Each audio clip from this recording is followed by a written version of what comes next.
नमस्ते साथियों, कैसे हैं आप लोग। आशा करता हूं कि आप लोग ठीक तरह से होंगे और अपना अध्ययन ठीक तरह से कर रहे होंगे। भारतीय राज्य व्यवस्था में आज हम बात करेंगे भारतीय संविधान के स्रोत, यानी जो हिस्से संविधान में जोड़े गए हैं उन हिस्सों को किन किन देशों के संविधान से लिया गया है, इसके बारे में हम विस्तृत चर्चा करेंगे और जानने का प्रयास करेंगे कि किस किस प्रकार से हमारा जो संविधान है वह बनकर तैयार हुआ।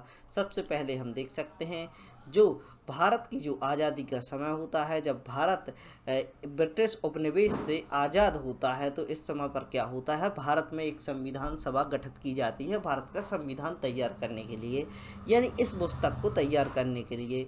अब हम देख सकते हैं कि इसमें विभिन्न प्रकार के हिस्सों को भी शामिल किया जाता है। हम देख सकते हैं कि जब भीमराव अंबेडकर के द्वारा यहाँ का जो संविधान है उसको स्टडी किया जा रहा था, तो इसके पहले इन्होंने कई देशों के संविधान को पढ़ रखा था और उनकी जो विशेष बातें हैं उनको शामिल करने की बात भी यहाँ पर की जा रही थी कि इन देशों से इस प्रकार की बातों को हम यहाँ पर शामिल करेंगे। तो सबसे पहले बात होने लगी कि कुछ लोगों के द्वारा आलोचनाएं की जाने लगी कि हमारे देश का जो संविधान है वो है उधार लिया गया है। तो जब यह बात होती है तो इसका आप खंडन कर सकते हैं कि हमारे देश का जो संविधान है उसको उधार नहीं लिया गया है, बल्कि कई देशों के संविधान को स्टडी करके उनकी अच्छी अच्छी बातों को जो हमारे देश के अनुसार अच्छी हो सकती हैं और उनको उनके इम्प्लीमेंट करने में हमारे यहाँ पर आसानी हो सकती है, हमारे देश की डाइवर्सिटी को देखकर, हमारे देश की जातीय भिन्नता को देखकर। तो इन सब चीज़ों को समझते हुए हमने क्या किया, उन प्रावधानों को अपने देश में शामिल किया गया। बात करें हम 1934 की, तो जब हमारी संविधान सभा को बनाया जा रहा था, तो भारत में संविधान सभा होनी चाहिए, इसकी सलाह किसके द्वारा दी गई थी, एम एन राय के द्वारा दी गई थी, जो कि आपको याद रखना है। और हमारे संविधान को बनाने के लिए एक ऐसी संविधान सभा होनी चाहिए जो कि हमारे लिए संविधान का निर्माण कर सके। उसमें ऐसे व्यक्ति होने चाहिए जो बहुत ही अच्छे तरीके से समझ रखते हो, विदेशों के संविधान को स्टडी किया गया हो। पहले हम देख सकते हैं कि हमारे यहाँ पर राजतंत्र चला करता था, विभिन्न प्रकार के राजा हुआ करते थे। 552 रियासतें हमारे देश में देश की आज़ादी के बाद भी मौजूद थीं, जिनका विलीन सरदार वल्लभ भाई पटेल के प्रयासों से किया गया था। तो हम देख सकते हैं कि यहाँ पर क्या था, पहले राजतंत्र हुआ करता था और जब हमारे यहाँ पर अंग्रेज आते हैं तो वह एक व्यवस्था जो ब्रिटेन में चल रही थी, तो उन्हीं के अनुसार यहाँ पर भी वह कानून थोपने लगते हैं। अब हम देख सकते हैं भारत के लिए स्वयं के लिए संविधान की आवश्यकता थी। आवश्यकता के लिए हमारे पास कई बुद्धिजीवी लोग थे, जैसे कि हम भीमराव अम्बेडकर देख सकते हैं। इसके साथ ही कई ऐसे सदस्य जो कि संविधान सभा में शामिल थे, उन सदस्यों के प्रयासों से क्या किया गया, हमारे संविधान को बनाया गया। अब हम देख सकते हैं कि कुछ विशेष चीज़ें जो कि इसी के साथ जोड़ी गई। 1947 में 22 जुलाई की बात करें तो राष्ट्रीय ध्वज को स्वीकार किया गया। राष्ट्रीय गान को 24 जनवरी 1947 को स्वीकार कर लिया गया और 24 जनवरी यानी 26 जनवरी को जब हमारा देश आज़ाद होने वाला था, तो हम देख सकते हैं कि अर्जेंट में जल्दी जल्दी राष्ट्रध्वज, राष्ट्रगान, राष्ट्रगीत इनको स्वीकार कर लिया गया। लेकिन 24 जनवरी की डेट आपको याद रखनी है, राष्ट्रगान और राष्ट्रगीत के लिए प्रमुख है, जो कि यहाँ पर 1950 की बात की जा रही है और यहाँ पर 1947 की बात की जा रही है। अब हम देख सकते हैं संविधान के हिस्से। तो संविधान के हिस्से जो कहाँ कहाँ से लेकर हमने अपने संविधान में शामिल किए, उनकी बात आज के लेक्चर में हम करने वाले हैं। सबसे पहले आपको बात याद रखनी है कि डॉक्टर जो राजेंद्र प्रसाद हुआ करते थे, वह संविधान सभा के अध्यक्ष बनाए गए जब हमारे देश की संविधान सभा बनाई जानी थी। अब हम बात कर रहे हैं जब यहाँ पर संविधान बनाने के लिए संविधान सभा को बना दिया गया है, इसमें मेंबर्स मौजूद हैं, अपनी अपनी बातों को रखने वाले हैं। तो इसकी अध्यक्षता कर रहे थे डॉक्टर राजेंद्र प्रसाद। 2 वर्ष 11 माह 18 दिन का समय लगता है और हमारे देश का जो संविधान है वह बनकर तैयार हो जाता है। अब हम देख सकते हैं कि इसमें 60 देशों के संविधान से बेहतर तरीकों को अपने यहाँ पर शामिल कर लिया गया था, यानी ऐसे देश जो कि अच्छे अच्छे प्रावधान रखते थे, उन प्रावधानों को हमने अपने देश में शामिल किया। ऐसे 60 देश हुआ करते थे।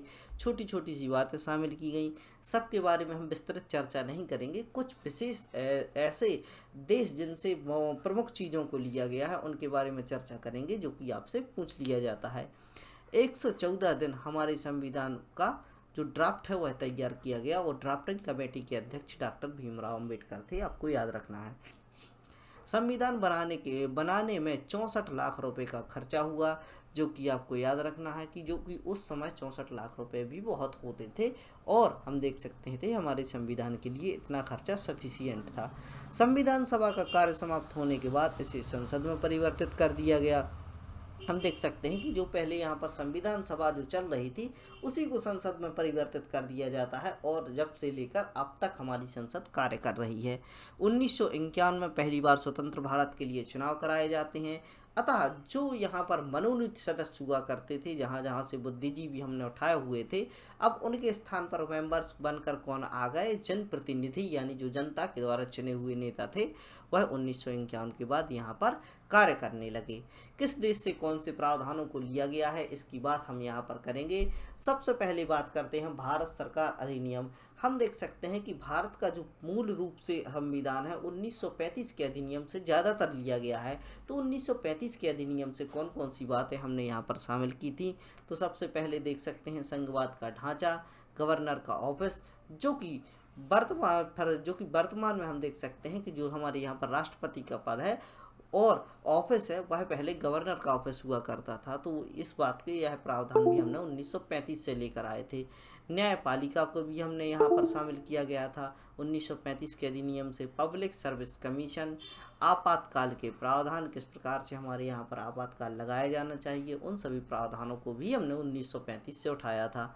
प्रशासनिक ढांचा किस प्रकार से होना चाहिए, इसकी बात भी हमने यहाँ पर की थी। अब हम बात करते हैं ब्रिटेन के संविधान की, जो हमारे ऊपर शासन कर रहा था, जिसका उपनिवेश भारत हुआ करता था। उसकी कौन कौन सी ऐसी बातें थी जो कि हमें अच्छी लगी और अपने संविधान में हमने उसको शामिल किया।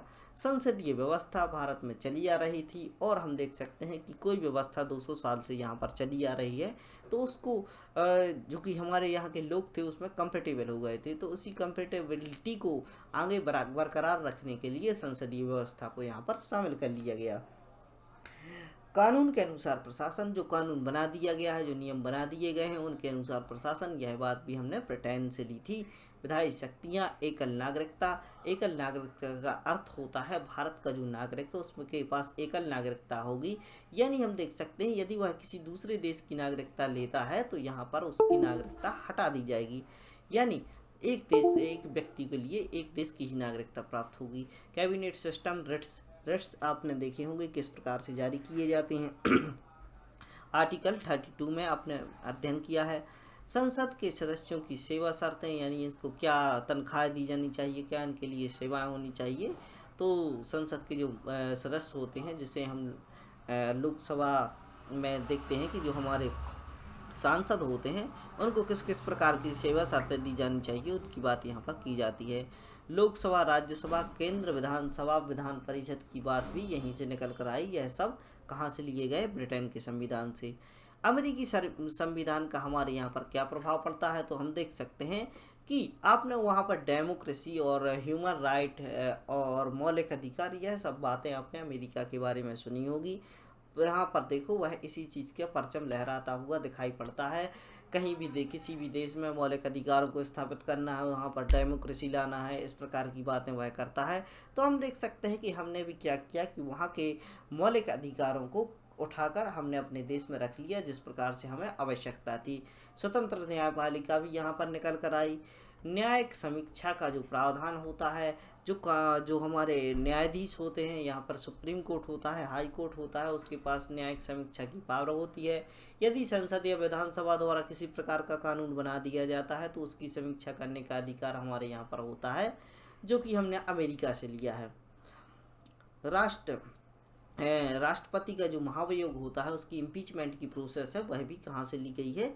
हमारे यहाँ पर अमेरिकी संविधान से लिया गया है। सुप्रीम कोर्ट के न्यायाधीशों को हटाए जाने की प्रक्रिया, हाई कोर्ट के न्यायाधीशों से संबंधित प्रावधान, उपराष्ट्रपति का पद, स्पीकर के रूप में कार्य करना, यह भी अमेरिका की देन है। अमेरिका से हमने लिया है कि जो हमारे यहाँ का उपराष्ट्रपति होता है वह जो हमारी जो स्पीकर की तरह कार्य करता है। यह प्रावधान भी हमने कहाँ से लिए हैं? अमेरिका के। आयरलैंड के संविधान की बात करें तो डीपीएसपी राज्य के नीति निर्देशक तत्व, राज्य कुछ ऐसे तत्वों को निर्देशित करता है जो राज्य के लिए आवश्यक होने चाहिए लोगों के डेवलपमेंट के लिए। तो आयरलैंड के संविधान से इनको लिया गया है। राज्यसभा में नामित सदस्यों की जो नियुक्ति की जाती है वह आयरलैंड से ली गई है। राष्ट्रपति के चुनाव की जो प्रक्रिया है उसको भी हमने आयरलैंड से शामिल किया है। कनाडा के संविधान की बात करें तो संघवाद का केंद्र पर प्रभावी होना, यानी जब संघवाद होता है, एक केंद्र है हमारे यहाँ पर दिल्ली में एक सरकार चलती है जो कि संपूर्ण देश में लागू की जाती है, जो कि लोकसभा मेंबर यहाँ पर सांसद होते हैं, संपूर्ण देश से निकल कर आते हैं, इसे केंद्र की सरकार कहा जाता है। और राज्यों में अपनी अपनी सरकारें होती हैं, विधानसभा होती हैं। तो सबसे ज़्यादा प्रभावी क्या होता है, केंद्र में जो सरकार होती है वह प्रभावी होती है। तो यह मॉडल कहाँ से लिया गया है, कनाडा से। अवशिष्ट शक्तियों का केंद्र के पास होना, हम देख सकते हैं कुछ यहाँ पर 3 प्रकार की शक्तियाँ पाई जाती हैं, केंद्र की सूची, राज्य की सूची और समवर्ती सूची। इसके अलावा भी कुछ ऐसे विषय बच जाते हैं जो कि हम देख सकते हैं कि बचे हुए विषय कहाँ पर होते हैं, इस पर किसका वर्चस्व होता है, हमारे केंद्र का होता है। तो अवशिष्ट शक्तियाँ जो होती हैं उस पर केंद्र के पास होती हैं। तो यह जो प्रावधान है वह कनाडा से लिया गया है। सलाहकारी व न्यायिक शक्तियाँ सुप्रीम कोर्ट के पास होनी चाहिए, यह भी क्या है, सलाह लेने की शक्ति है। न्यायिक शक्तियां हैं, हाई कोर्ट के पास होनी चाहिए। यह सब बातें कहाँ से ली गई हैं, कनाडा के संविधान से लिए गई हैं। अब हम बात करते हैं ऑस्ट्रेलिया के संविधान से। समवर्ती सूची, समवर्ती जो सूची होती है जिसमें केंद्र और राज्य मिलकर दोनों कानून बनाते हैं, वह हमने कहाँ से उठाई है, ऑस्ट्रेलिया के संविधान से।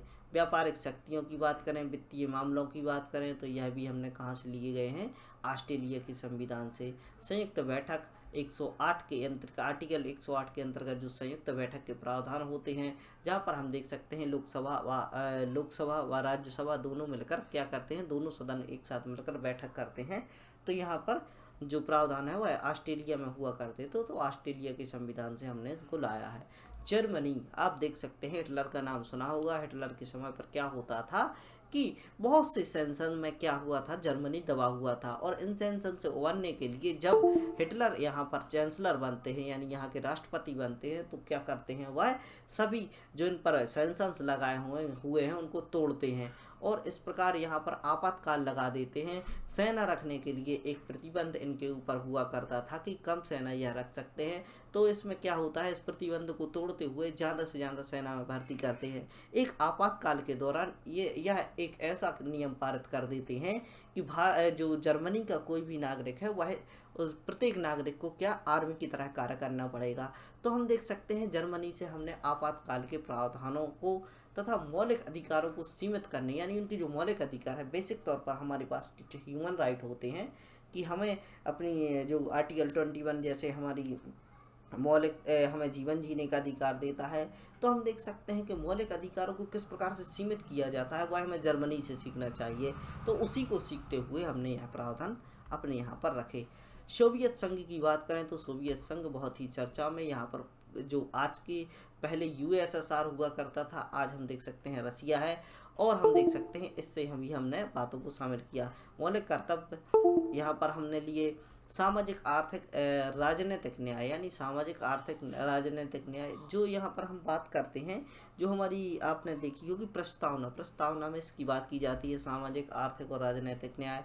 पंचवर्षीय योजनाओं की बात यहाँ पर की जाती है। तो अब हम देख सकते हैं कि मौलिक कर्तव्य, सामाजिक आर्थिक राजनीतिक न्याय और पंचवर्षीय योजनाएं हमने कहाँ से ली, सोवियत संघ से ली। फ्रांस के संविधान से हमने क्या लिया, अब यहाँ पर आप पंचवर्षीय योजना को याद रख सकते हैं कि जब हमारे यहाँ पर क्या हो रहा था, भारत पाकिस्तान युद्ध हो रहा था, तब रसिया हमारा हितैषी बनकर आया था। उस समय पर यह यूएसएसआर हुआ करता था। और हम देख सकते हैं इंदिरा गांधी जी की जो सरकार हुआ करती थी, हमारे और रसिया के संबंध एक समान हुआ करते थे, अच्छे हुआ करते थे। तो इनकी जो व्यवस्था थी, क्या, पंचवर्षीय योजना, 5 वर्ष में एक टारगेट बनाकर किन्हीं भी योजनाओं को चलाना, तो यह हमने यहाँ से स्वीकार की थी। अब हम बात करें फ्रांस के संविधान की। उदारता, एकता, अखंडता प्रस्तावना में आपको देखने को मिलते हैं। यह हमने कहाँ से लिए हैं, फ्रांस के संविधान से। लिबरलिटी, इक्वलिटी, फर्टर्निटी, यह शब्द आपने देखे होंगे। यह कहाँ से निकल के आते हैं, फ्रेंच रेवोल्यूशन से निकल कर आते हैं, फ्रांस की क्रांति से निकल कर आते हैं। संविधान संशोधन, राज्यसभा में चुनावी प्रक्रिया, यानी संविधान संशोधन की जो प्रक्रिया है वह हमने फ्रांस से ली है। राज्यसभा में किस प्रकार से चुनावी प्रक्रिया होनी चाहिए, 1/3 जो यहाँ के मेंबर होते हैं वह बार बार निकल कर आते हैं। प्रत्येक 3 वर्ष में यहाँ पर चुनाव कंडक्ट कराए जाते हैं। दक्षिण अफ्रीका के संविधान से संविधान संशोधन तथा राज्यसभा के चुनाव यहीं से लिए गए हैं। तो हमने बहुत सी चर्चाएं की जिनके माध्यम से हमने अब विभिन्न देशों के बारे में देखा। ऑस्ट्रेलिया, कनाडा, आयरलैंड, अमेरिकी संविधान, ब्रिटेन के संविधान से हमने मुख्य मुख्य जो बातें यहाँ पर शामिल की अपने संविधान में, वह आपसे एग्जाम्स में पूछ ली जाती हैं। इसी प्रकार के ज्ञान के लिए बने रहें study right by Mani Pandey से, करते रहें अपना अध्ययन, पढ़ते रहिए, खुश रहिए। जय हिंद, भारत माता की जय। मिलते हैं आपसे अगले लेक्चर में।